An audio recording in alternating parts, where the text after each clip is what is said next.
Hello everyone, welcome back to CA Dreams YouTube channel. I hope that you are able to understand Caro 2016. So welcome to the part number 4 of Caro, and hopefully this will be the last part for your Caro 2016 videos in English. Okay, after this I will start with cost audit and joint audit. So till yet we have discussed about the applicability and we discussed about the matters that should be included in the auditor's report. So we have discussed 10 matters. Let's just quickly have a glimpse of them and then we will move further. Okay. So for learning these points in a proper sequence, I gave you one memory technique and that was about imagining a balance sheet. So let us just quickly recall that memory technique. So first make a balance sheet. First point was about fixed assets. Second point was about inventory. Third point was about loans and advances, and fourth point was about loans, investments, guarantees, security. Okay, so this was the sequence for your 4 points. Then let's come to the liability side. So in liability side, first point was about deposits. Then sixth point was one additional point. Sixth point was one additional point, and what was that additional point? Cost record. So this making of balance sheet is a part of record keeping only. Okay, so this practice of making a balance sheet is a part of record keeping only. So therefore sixth point is one additional point, and that is your cost records. Then your seventh point was about statutory dues, undisputed statutory dues, and your eighth point was about repayment of loans or repayment of money which the company has taken from others.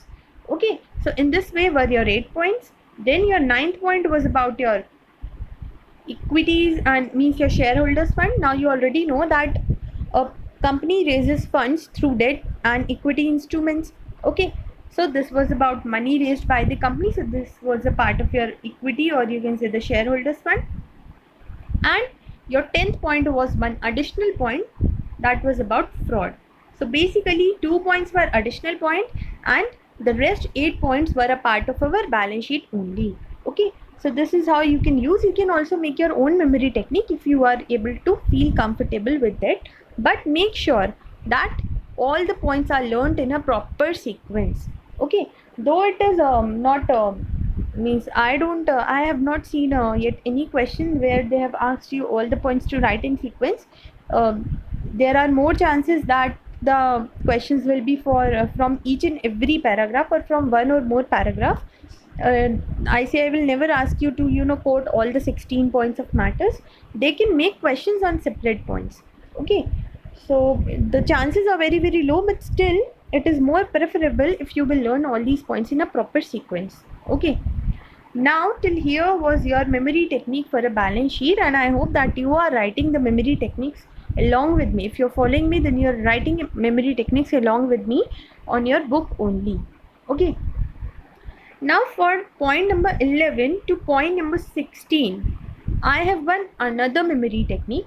So let us just first discuss that memory technique and then I'll explain you the points. So that memory technique is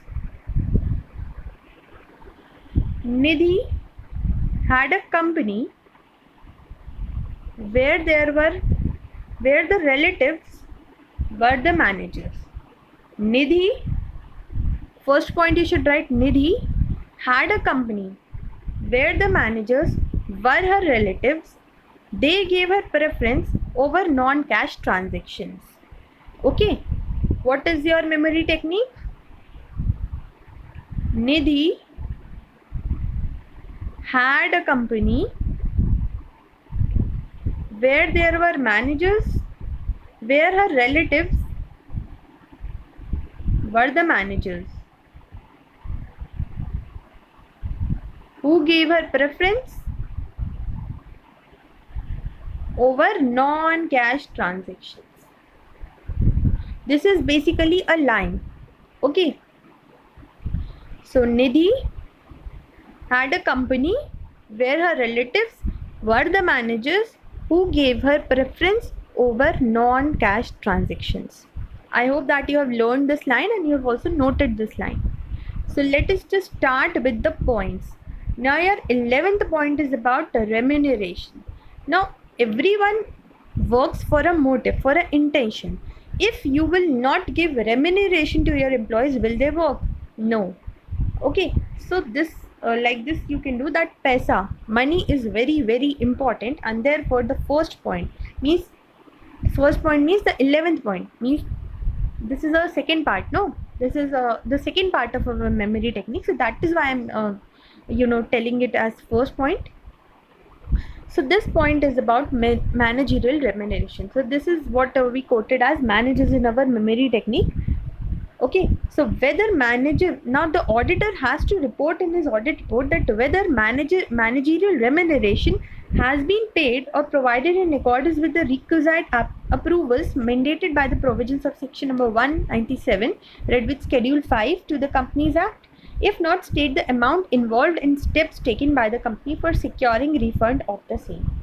So they are saying that the auditor has to report as an audit report that whatever remuneration is given to the managers, that means the managerial remuneration that has been paid or provided in accordance with the approvals that are made in provisions, means this section number 197 has some provisions according to which the managerial remuneration should be given. Okay, so that particular amount that is given as managerial remuneration should be approved as per this section. Okay, so they are saying that whether the managerial remuneration is as per the approval, but if it is not, that means if it is exceeding the limit, that means the required limit, if it is exceeding that, then whether the proper steps have been taken by the company for securing refund of the same. Okay, like suppose the amount that was approved was 10 lakh, but if the company has given 11 lakhs as managerial remuneration, so whether there are proper actions taken for refund of 1 lakh rupees or not. Okay, so this is what they are saying. So this is what the auditor has to state in his audit report. Now your next point is your Nidhi. So whether the Nidhi company, now these Nidhi companies are a type of company. If you want to learn about this company, you can just search on net, or you can also read in your company law. Okay, so what there are some provisions under which this Nidhi company has to work with. So whether the Nidhi company has complied with the net out funds to the deposits in the ratio of 1:20 to meet out the liability, and whether the Nidhi company is maintaining 10% of the unencumbered term deposit as specified in the Nidhi Rules 2015 to meet out the liability. Now, in a Nidhi company, it is required that the ratio of net own funds to deposits. So basically, in a balance sheet only you can see these are your net own funds and these are your liabilities, and then comes your current liabilities or your other current liabilities. Okay. So basically, the ratio of your net own funds as well as the deposit should be 1:20. They should maintain a ratio of 1:20 to meet out the liability. Okay, and whether the Nidhi company also has to maintain 10% of the unencumbered term deposit. They have to maintain 10% of the unencumbered term deposit as specified in the Nidhi rules. So basically, you have to quote in your audit report, means you as the auditor have to state in your audit report that the Nidhi company has maintained 10% of the unencumbered term deposit, and it also is maintaining a ratio of 1:20 of for what? For net own funds to deposits. Okay, so this you have to state. Then in your 13th point, what they are talking about relatives, that means your related parties. So where all the transactions with the whether all the transactions with the related parties are in compliance with section number 177 and 188. So you as an auditor, now whenever there is related party transaction, these sections come into existence. Section number 177 and section number 188 for the Companies Act, these sections come into existence whenever there are some related party transactions in a particular company. Okay, so the company has to comply with the provisions of these sections. So you as an auditor have to state that whether the company has complied or not. Okay, and the details also you have to disclose. So this is very very simple. You just have to disclose that whether the company is complying with or not. Okay, so in this way the 3 points are over: managerial remuneration, Nidhi company, and your relatives, that means your related parties. Then your 14th point is about whether the company has made any preferential allotment or private placement of share or fully or partly convertible debentures during the year under review, and if so, as to whether the requirement of section number 42 of the Companies Act have been complied. Now, whenever there is preferential allotment or private placement of shares, the company has to follow all the provisions of section number 42. Okay, so this only you have to state that whether the company has complied with the section 42 of the Companies Act or not. Okay, and the amount raised have been used for the purpose for which the funds were raised. If not, provide the details of the amount involved and the nature of non-compliance.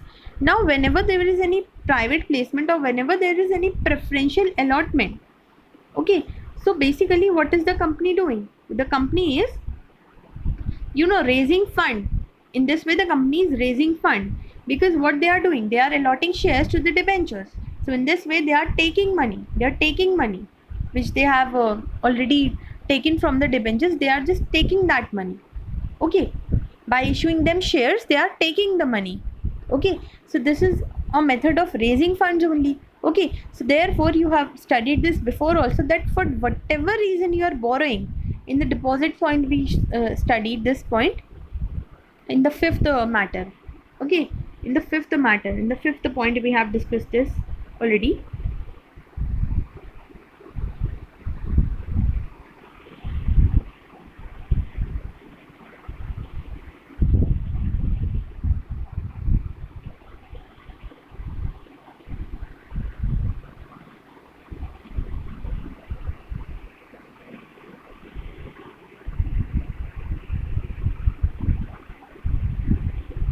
Where is it?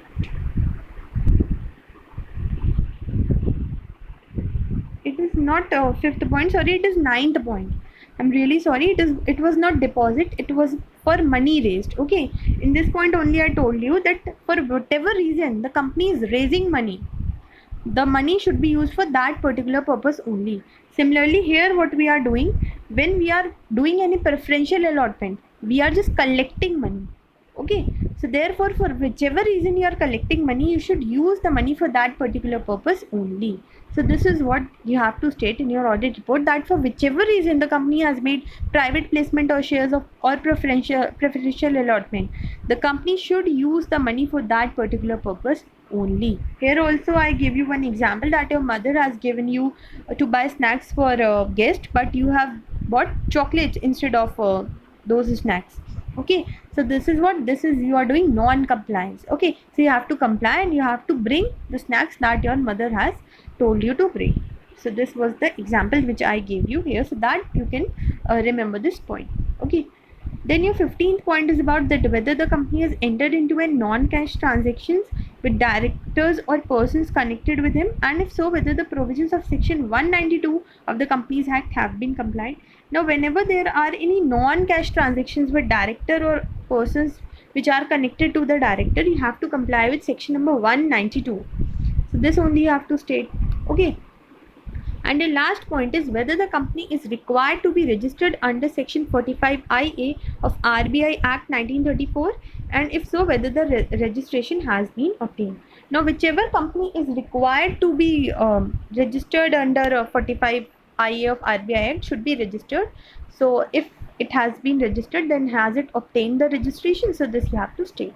Now let me just show you this point 11 to point 16 in your in the Reliance Private Limited audit report, so that you can see that how these points are reported in the audit report, and in this way your CARO matters are over.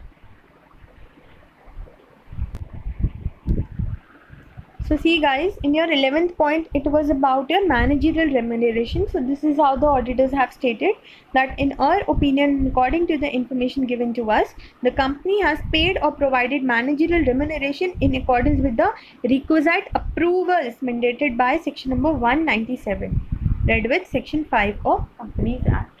Then your 12th point was about Nidhi company. So the company is not a Nidhi company. Reliance Private Limited is not a Nidhi company. Therefore, the provisions do not apply to this. Then your 13th point is about your related party. So, in our opinion, and according to the information and explanation given to us, the company's transaction with the related party are in compliance with section number 177 and 188 where applicable, and the details of the related party have been disclosed in the standalone Ind AS financial statements as required by applicable accounting standards. So, they have also disclosed the details. Okay. Then your 14th point was about preferential allotment. Now, this company has not made any preferential allotment. So therefore, this clause is also not applicable here. Then your 15th point was about a non-cash transaction. Now, in our opinion, according to the information given to us, the company has not entered into any non-cash transaction with the director or any person that is connected to the director. Then your last point was about RBI Act, that in our opinion and information, the company is not required to be registered under RBI Act. So therefore, this provision is also not applicable to this. Now, one thing did you notice that whether this matter was applicable to the company or not, but still the auditor have stated that particular matter and all the matters are in a proper sequence. Therefore, you can conclude that you cannot jumble any point and you have to write about each and every point whether it is applicable or not. If it is applicable, then you have to write according to that. If it is not applicable, then you have to write that it is not applicable. Okay, so I hope that by seeing this, you are crystal clear with how actually Caro reporting is done. But still, if you have any doubts, then you can comment down. I'll reply to you.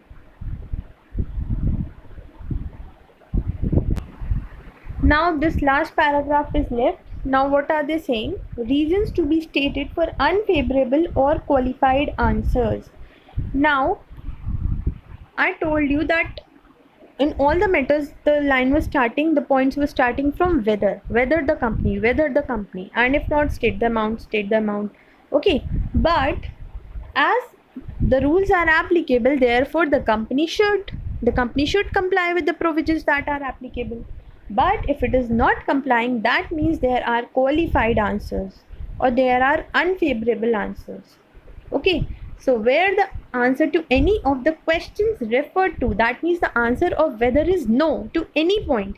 If it is not applicable, then no problem. You have to simply state that this is not applicable to this company, so therefore the provisions do not apply. But if the provisions are applying and still the answer is no, like suppose if it is a Nidhi company and it is not maintaining a ratio of 1:20 for net owned funds to deposits, the answer is no to the question. Okay, so where the answer to any of the questions referred to in paragraph 3 of the order is unfavorable or qualified in the auditor's report, the auditor shall also state the basis of such unfavorable or qualified answer as the case may be. That means whenever the answer is unfavorable or qualified, that means if the answer is no, then you have to support the answer. You have to state the basis that why is it no.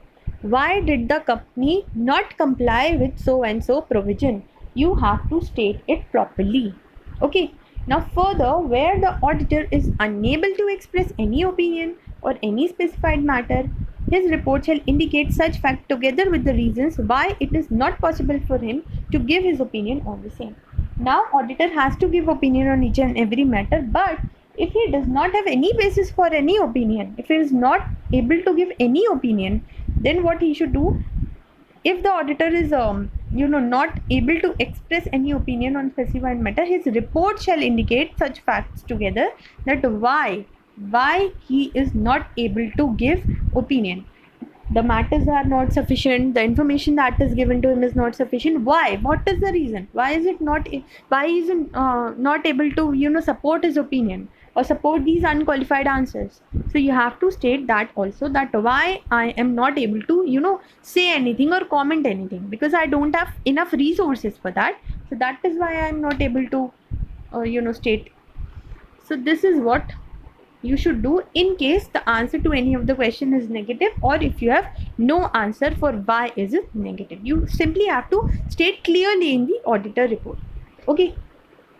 Now there is one example. The company has dispensed with the practice of taking inventory of their inventories at the year end, as in their opinion the exercise is redundant, time consuming, and intrusion to normal functioning of the operations.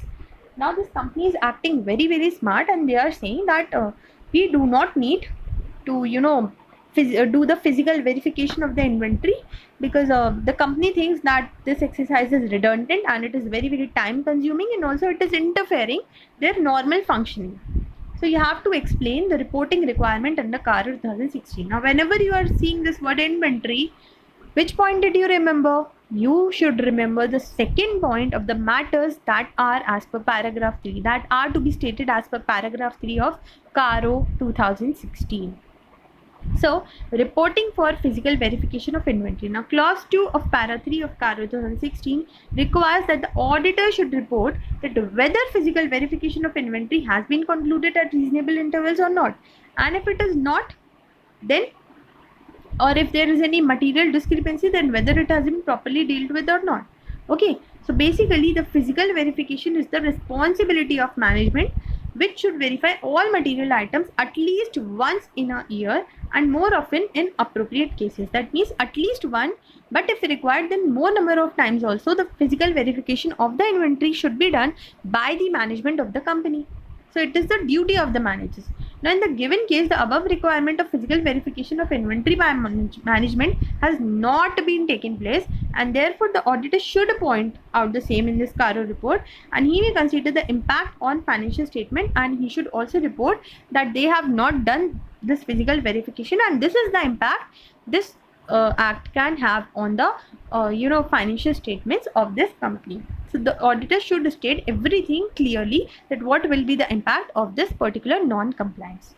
Okay, he should give a basis for his opinion. Also, in case he is not able to give any basis for his opinion, then he should also state that clearly as well. Okay. So this was about your CARO 2016. I hope that you are clear with all the points. Why is CARO reporting done? How is it done? Okay. And still, if you are facing any kind of doubt, then you can feel free to comment down. Also, I hope that you're enjoying all the videos that I have already uploaded on this channel. Also, again, I'm repeating that for chapter number 5 and chapter number 10, if you are appearing for November 2021 exams that are going to be held in December, so if you are appearing for that, then you should refer chapter number 5. For chapter number 5 and chapter number 10, you should refer the RTP of November 21, and for the rest of the chapters you can refer your new module. Okay, but because in these chapters the CARO is there and CARO 2020 is given in the new modules, but in actual CARO 2016 is applicable for you. So therefore you should refer this RTP, this CARO provision from the RTP. Okay. So I'm ending this video here, and I'll meet you in the next series, and that will be for your post audit and your joint audit. Okay, so hope that you are liking it, and please do consider subscribing to this channel as more videos are upcoming.